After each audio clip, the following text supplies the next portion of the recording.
Humanity is facing multiple and complex challenges ranging from climate change, extreme poverty, conflicts, terrorism, and geopolitical tensions. The consequences of these global challenges are of epic proportions and leave adverse socio-political impacts across the world. Nevertheless, international cooperation is not at a level near the gravity of the challenge.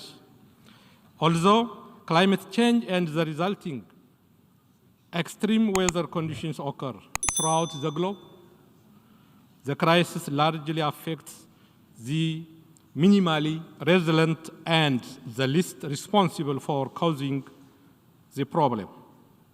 A case in point is our region, the Horn of Africa, which in some part is highly hit by record-level drought while sustaining extreme flooding in other parts.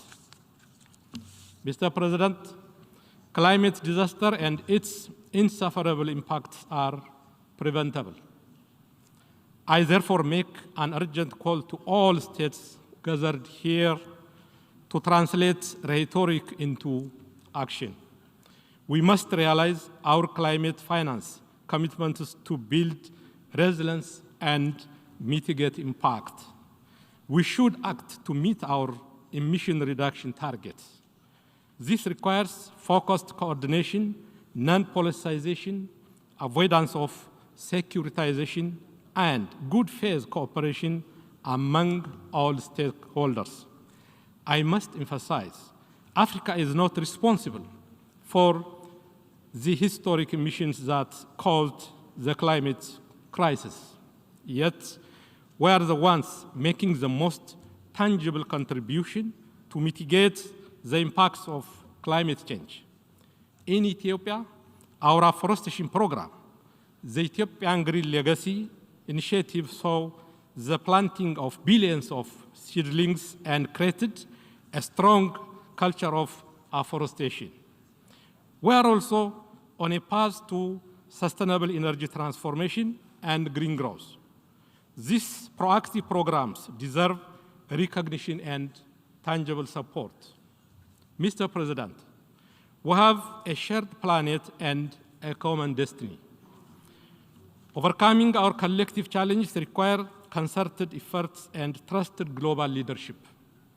We are gathered here because our forefathers, learning from the tragic episodes of human history, decided to establish the United Nations as the guardian of peace. However, we are yet to achieve true universality in the main organs of the United Nations. Africa has no permanent seats at the UN Security Council. Our quest for African solutions to African problems is yet to be given the respect and support it deserves. We believe these considerations underpin the credibility of the Council in the continent.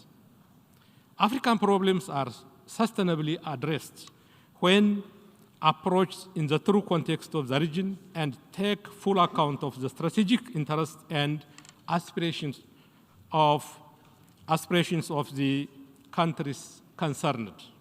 It is only when we do this and uphold regional solutions we could start reducing the proliferation and overextended study of African issues in the UN Security Council.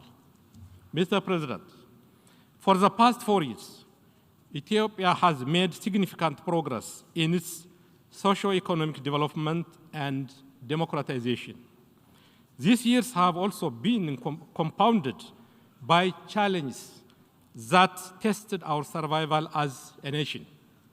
In November 2020, the most heinous and treasonous attack was waged against the Ethiopian National Defense Force that protected not only the peace and stability of Ethiopia, but also helped keep peace in other countries on behalf of the United Nations and the African Union.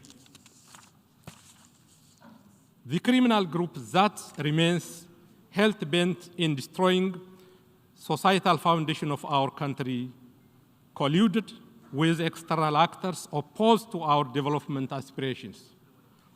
The insecurity this group created has been very tragic and costly.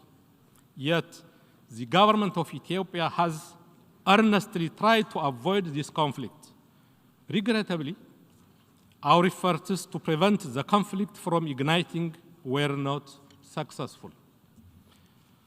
Thanks to the resolve and determination of Ethiopians, the designs of our adversaries against Ethiopia's progress have been frustrated. We have also paved a path for peace and recovery, relying on the ability of the peace-loving people of Ethiopia to reconcile, make peace among ourselves, and start the process of healing. We thus call for support to our agenda for peace, reconciliation, and reconstruction. We also urge respect for and support to the EU-led peace process. Any other approach, including the politicization of human rights and unilateral coercive measures, will not yield any positive outcome. Mr. President, the past year has also been a milestone for my country and we believe to the entire Nile River Basin. Our project, the Grand Ethiopian Renaissance Dam, commenced lighting our homes and fulfilling our intergenerational aspiration. All the glory and gratitude go to the people of Ethiopia who financed this project. The dividend goes far and wide to the entire region. Taking this opportunity, I reiterate Ethiopia's commitment to equity and cooperation in the use of transboundary rivers and shared prosperity with all riparian countries. We will continue in good faith the trilateral negotiation under the auspices of the African Union to reach a mutually acceptable outcome.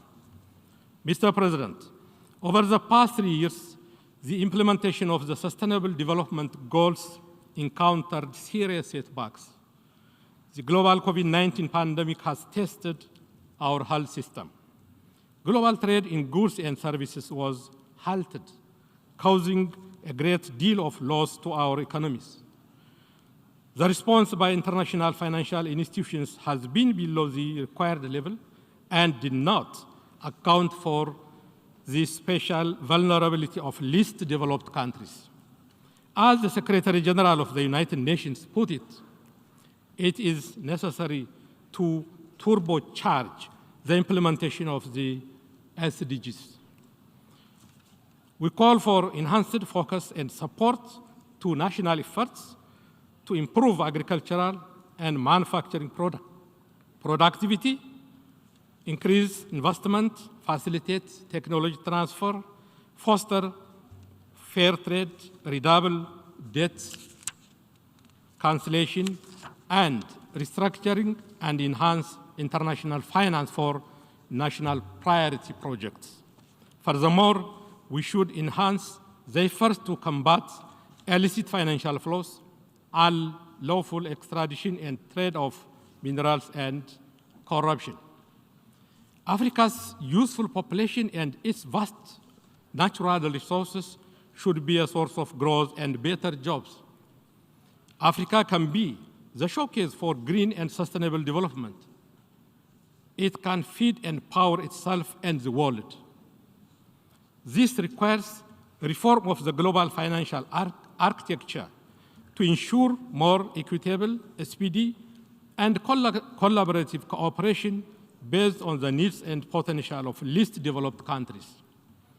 More importantly, we must actively support governments that work to create a conducive environment for the prosperity of their countries.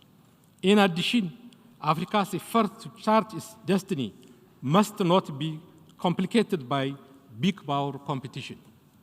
Mr. President, allow me to conclude by re-emphasizing the need to scale up international cooperation. The gravity of the challenge we face today demands us to come together in search of collective solution. We need more, not less, multilateralism.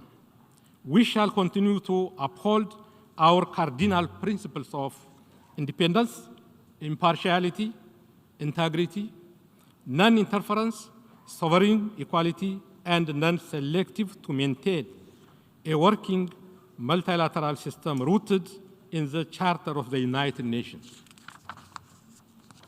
We need to reform our global institutions to reflect current realities. We need to make them more representative and responsive to the demands of the time. Only through genuine solidarity and concerted action could we ensure collective security and prosperity. I thank you all for your attention and wish you, Mr. President, a successful term of office. I thank you. አመሰግናለሁ።